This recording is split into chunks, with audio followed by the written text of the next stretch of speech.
Capítulo 8. A posse do corregente. No final da estação da inundação do Nilo, Aquite, partimos todos para Tebas. Isso muito me alegrou, pois a saudade que sentia de Sé me dilacerava o coração. Eu a conheci há pouco tempo e o meu coração ainda não estava preparado para ficar tanto tempo longe da mulher amada. O grande amor que eu sentia por ela, aliado à juventude, época áurea do amor, tornavam a saudade algo que realmente causava-me um inenarrável suplício. A viagem foi rápida, mas com uma única parada em Hermópolis, onde os sacerdotes do deus Tote, o deus da ciência e da sabedoria, uniram-se à nossa comitiva para irem prestigiar a posse do corregente. Realmente, de Hermópolis para cima, em direção ao delta do Nilo, todos os representantes políticos e religiosos do Egito eram favoráveis aos projetos do faraó. 2 dias antes da posse do corregente, recebemos uma embarcação vinda de Tebas, comunicando ao povo que a cerimônia seria realizada na cidade de Hermontes, em vez de Tebas. Para os egípcios, Hermontes representava a Heliópolis, do Alto Egito. O novo faraó realmente desejava desligar-se de Tebas e do deus Amon. Em Hermontes, a família real demonstraria o seu apreço ao culto solar e ao mais antigo clero do Egito, o clero do deus Ra. A escolha acabou provocando numerosos rebuliços na elite religiosa. Apenas o prefeito Ramoses e alguns dignitários compareceram à cerimônia fora de Tebas. Ao final da tarde, avistamos as colinas nos arredores de Tebas. Corri para o meu aposento e arrumei meus pertences. Em questão de algumas horas estaríamos descendo no porto da Paris do Egito. Era final de tarde e logo poderíamos sentir o cheiro do peixe frito característico de Tebas e principalmente beber o vinho incomparável da capital do Império Egípcio. Uma sensação de estar de volta ao lar tomou conta do meu ser. Nas pequenas coisas eu me deleitava, até mesmo o sussurrar dos caniços de papiro na brisa vespertina parecia possuir uma musicalidade divina que acalentava meu espírito. A beleza do cálice da flor de lótus se abrindo nas margens do rio parecia algo mágico na capital da terra de Queme.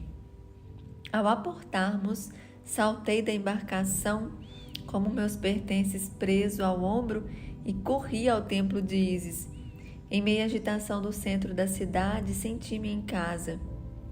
O cheiro dos restaurantes preparando ganso acebolado, os bares preparando-se para receber os amantes da noite e os sacerdotes e camponeses dirigindo-se ao pátio do templo de Amon para entregar suas oferendas ao deus obscuro, tudo trazia-me belas recordações.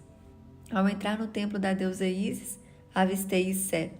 Corri aos seus braços e a beijei apaixonadamente. Depois nos abraçamos e fizemos juras eternas de amor. Ela estava mais bela do que nunca. A cada mês que passava, atingia um passo a mais em direção à plenitude da sua beleza. E Sé então me disse que os preparativos de nosso casamento estavam prontos. Inclusive o faraó e seu filho a haviam convocado ao palácio para explicar-lhe o protocolo da festa e em que momento quebraríamos o cântaro, entre aspas, de 2 asas. Esse era o ritual egípcio que selava o casamento. Cada cônjuge segurava uma das asas de um vaso com seus nomes escritos juntos, com encantamentos mágicos que se referiam à felicidade conjugal. No final da cerimônia, os nubentes quebravam o cântaro, selando o matrimônio aos olhos dos deuses do Egito. E Sé explicou-me todos os procedimentos do protocolo e contou-me sobre o que fez naqueles meses. Ela revelou-me que contava os dias que faltavam para o meu retorno, para assim amenizar as dores de saudade. Eu relatei minhas experiências e meu aprendizado junto ao seu pai e aos sacerdotes de Helópolis. Em seguida, tomei um banho e fomos jantar em um restaurante do bairro nobre.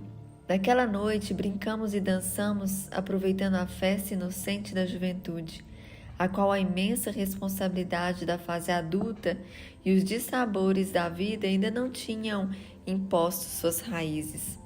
Época de nossas vidas onde os sonhos são belos e acreditamos que podemos modificar o mundo. Além do mais, nossa vida seria privilegiada com um grande sonho, o sonho de Akhenaton, um projeto lindo e pacífico que infelizmente transformou-se em traumatizante pesadelo. Os dias anteriores à cerimônia de posse do corregente foram estranhamente quietos. Os tumultos realizados pelos padres de Amon haviam desaparecido por completo. No final da tarde, no início da estação da germinação, Peret, iniciou-se a cerimônia tão esperada pelo jovem Amenófis, por mim e por Issé, ele pela sua posse, nós pelo nosso casamento. Após a entrada do faraó e da rainha Ti, foi anunciado o grande homem que iria governar o maior império do mundo, ao lado do pai. O escriba real anunciou a chegada do herdeiro. Logo surgiu o palanquim carregado por eunucos. Sentados sobre o veículo na posição cerimoniosa dos governantes do Egito, estava um jovem Amenófis. O rapaz de 15 anos mantinha-se o corpo ereto como se fosse uma estátua. Os seus braços estavam cruzados sobre o peito. Na mão direita, ele carregava o chicote real, na esquerda, o cajado. Vestia um saiote branco com enfeites dourados e sobre o peito pendia um colar de pedras preciosas e muito ouro. Sua cabeça cingia a dupla coroa do Alto e Baixo Egito. O pesado símbolo vermelho e branco da terra de Queme inclinava o frágil pescoço do jovem para trás. Aquela coroa cerimonial era pesada até mesmo para os faraós guerreiros. Sobre a cabeça de Amenófis IV, parecia ser um fardo angustiante. Além do peso físico, em breve ele teria de sustentar o peso simbólico de carregar a responsabilidade de administrar o Egito durante um dos períodos mais conturbados da sua história. Os músicos do palácio tocavam a marcha real, que deveria ser executada somente na entrada do grande soberano em eventos oficiais. O local da cerimônia estava lotado com a presença de representantes do povo e dos altos dignitários de todo o Egito. Muitos deles vieram conosco em nossa viagem de regresso a Heliópolis. Outros já estavam em Tebas desde a inauguração do lago de Ti e dirigiram-se para Hermontes. Em razão da lentidão do transporte pelo Nilo, às vezes era melhor evitar viagens que poderiam demorar até um mês e esperar por cerimônias que iriam ocorrer em datas próximas. A plebe de Tebas, que jamais perderia a cerimônia, dirigiu-se também da forma que pôde à cidade onde ocorreria a posse do novo faraó. Os carregadores então desceram a liteira ao lado direito do casal real. O futuro faraó prosseguia estático. Parecia que nem mesmo respirava, conforme exigia o protocolo. O sacerdote Merihá, representando o deus de Heliópolis e Hermontes, abençoou o futuro faraó e orou fervorosamente ao deus Sol para que desse forças mágicas ao seu filho na terra e que assim ele pudesse governar o Egito com sabedoria. Grande Deus que ilumina o duplo país, estende os teus raios sobre o teu filho, Horus reencarnado, que hoje torna-se soberano da terra de Queme. Envolve-o com a tua luz para que ele possa iluminar o Egito com sua sabedoria, que ele seja o arquétipo a ser seguido por todos os súditos do Alto e Baixo Egito. Após uma série de gestos ritualísticos que faziam parte do protocolo real por séculos, Merihá anunciou o nome da posse e o novo título real, entre aspas, do jovem soberano. Eis o Deus vivo do Egito, sobre os olhos do Deus Ra, que o seu filho se manifesta por seus raios como Atom, o grande Deus solar. Neste momento, o Egito proclama o quarto regente da dinastia real a chamar-se Amenófis IV, que os deuses o protejam, é o Senhor do Egito. Toda a assembleia aplaudiu intensamente o novo faraó. Naquele momento eu percebi a ausência total dos sacerdotes de Amon. Eles não tinham enviado sequer um representante, um nítido ato de boicote à posse do corregente. Em seguida, Meri-Ra solicitou o silêncio de todos e prosseguiu. Amenófis IV, hoje, assume para si o título real de primeiro profeta de Ra-Harakit, que se rejubila no horizonte em nome da luz solar verificante que é Atom. Identificando seu reinado com o grande Deus solar em todas as suas formas de manifestação. O Deus onipresente abençoa o seu adorado filho com os raios de sua luz. O jovem faraó abandonou sua posição estática e de pé espalmou as mãos para o céu para se receber no rosto e nas mãos os raios solares. Os convidados aplaudiram sem muito entusiasmo. Era possível ver a nítida preocupação, principalmente de Ramoses, o prefeito de Tebas, que pressentia um fim dos dias de glória da amada cidade administrada por ele e que baseava-se na saúde e na força de Amon, o deus abandonado pelo novo faraó. Mas o prefeito de Tebas era inteligente. Ele sabia que o seu cargo era concedido pelo faraó. Contrariá-lo poderia custar-lhe o cargo, ou quem sabe a sua cabeça. Em seguida foram entregues ao novo faraó os presentes enviados de todo o duplo país e dos povos com quem seu pai mantinha relações diplomáticas, como por exemplo a Núbia, Mitane, terra de Canaã, as províncias da Síria, como Biblo, Sidom, Tiro, Esmirna e Murru. Inclusive, estavam presentes na cerimônia os líderes desses países. O procedimento era longo e tedioso por causa do imenso número de lembranças enviadas à família real. Eu já estava inclusive bocejando enquanto aguardava o momento do meu casamento, quando ouvi um grito de horror da rainha. Eles haviam aberto uma caixa preta que depois foi identificada como sendo da parte do templo de Amon. Dentro dela estava uma cobra naja e um abutre, ambos com os pescoços cortados. Isso significava um mau agouro, um recado de que o Alto e o Baixo Egito, representados pela cobra naja e o abutre, sucumbiram com a política adotada pela família real. Um discreto tumulto de pessoas surgiu em volta do faraó. Todos queriam ver o motivo do espanto, mas Ti, sempre astuta, fechou imediatamente a tampa da caixa e não permitiu que os convidados percebessem o ocorrido. Seria melhor evitar que o povo descobrisse aquela afronta ao faraó. Na verdade, todos os dignatários que estavam próximos à família real perceberam que algo havia ocorrido e sabia que tinha sido enviado aquele presente.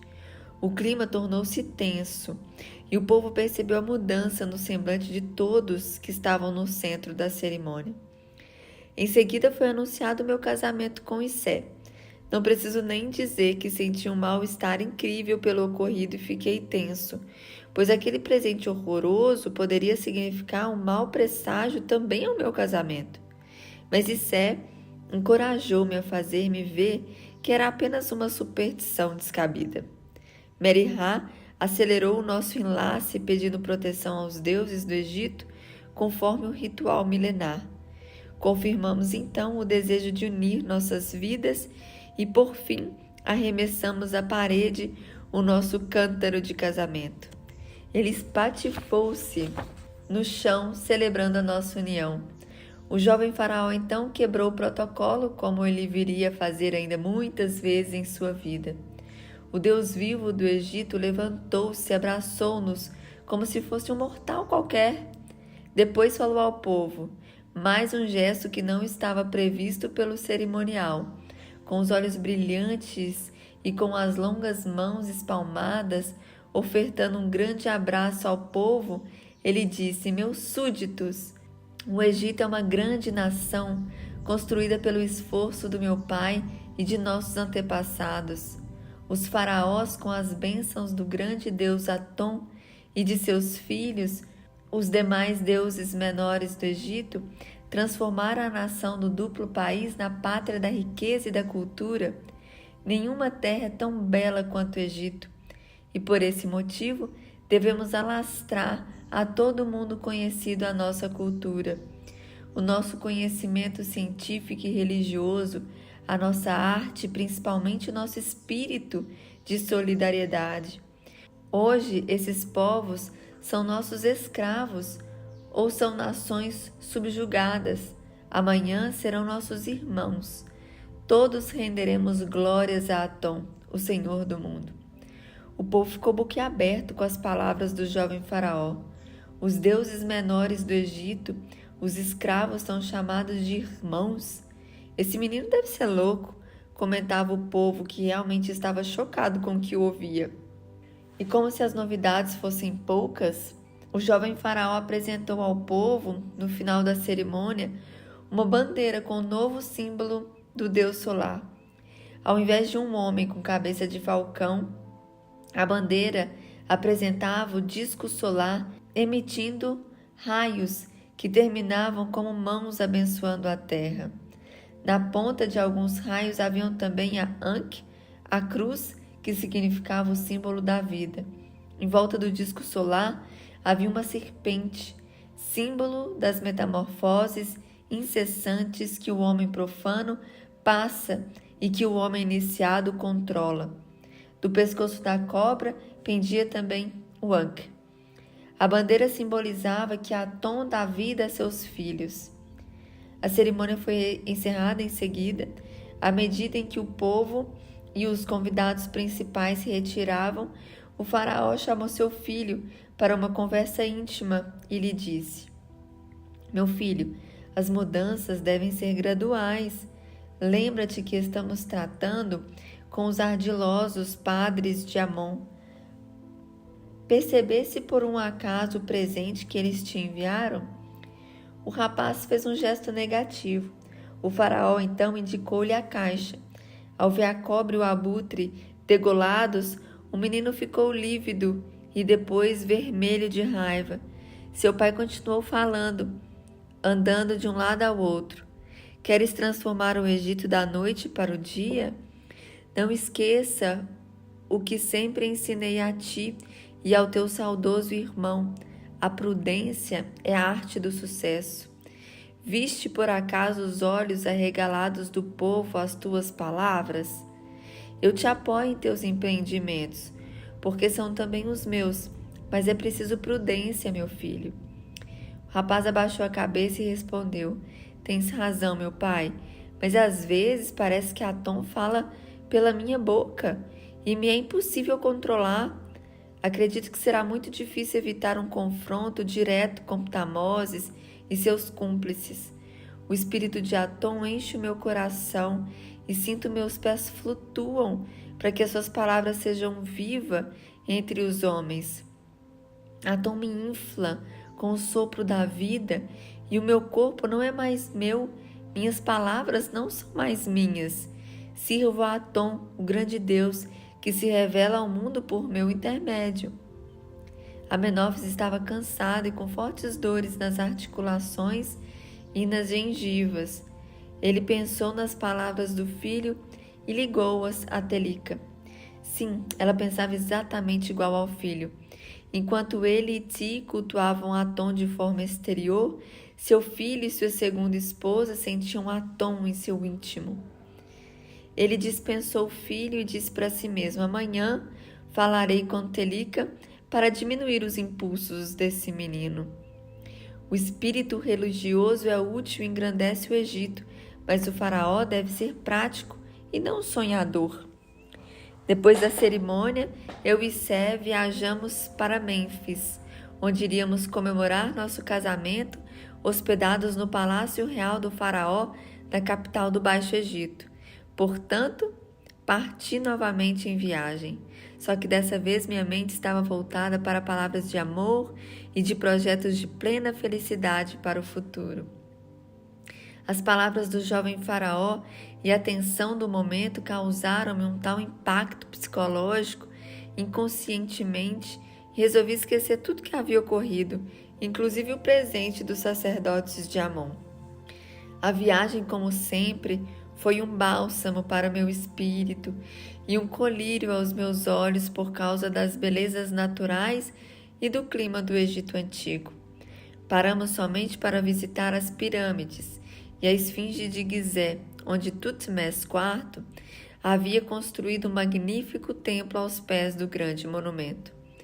Em Mênfis, aproveitamos para conhecer as famosas bibliotecas da cidade administrativa. Ficávamos horas estudando a sabedoria egípcia. Interessei-me também pela arquitetura, pois na grande biblioteca real de Mênfis existia farta documentação explicando as técnicas para a construção de pirâmides e seu funcionamento como catalisador de energias astrais.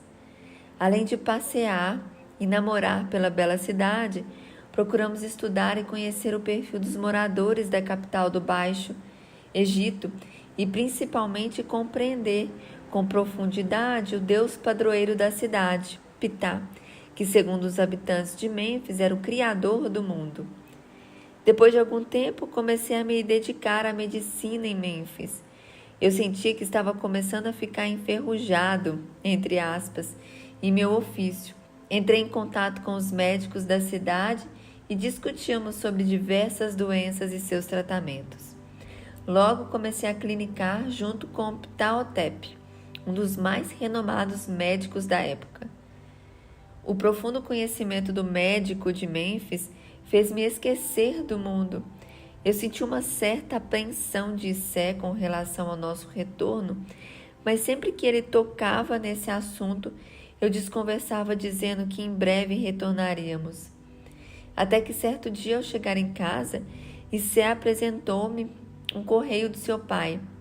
Nele, Ramose solicitava o nosso retorno para auxiliarmos o faraó em sua importante missão. Só ali percebi que já estávamos na estação da colheita. O Nilo estava praticamente seco. Faziam 6 meses que havíamos navegado para Mênfis. Eu percebi nas palavras do sumo sacerdote de Osíris uma certa apreensão e um desejo intenso de nos rever. Sé era uma grande confidente. Mais que uma filha corporal, ela era uma irmã devotada que havia dedicado muitas encarnações promovendo o desenvolvimento da humanidade junto ao meu nobre instrutor. Olhei para Sé com os olhos suplicantes, aguardava minhas palavras. Eu apenas disse: já é mais do que hora. Partamos para Tebas. Ela correu para os meus braços e beijou-me em lágrimas. Só então notei a ansiedade dela em voltar para casa. Minha indiferença e falta de sensibilidade fizeram com que eu não percebesse o quanto a nossa demora em Mênfis a angustiava. Sé, como sempre, guardou silêncio, pois sabia que meu espírito turrão não aceitava imposições. Infelizmente, naquela minha encarnação, eu ouvia somente a mim mesmo, desconsiderando os sábios conselhos da minha adorada esposa. No próximo vídeo, entraremos no capítulo 9, o difícil início do reinado.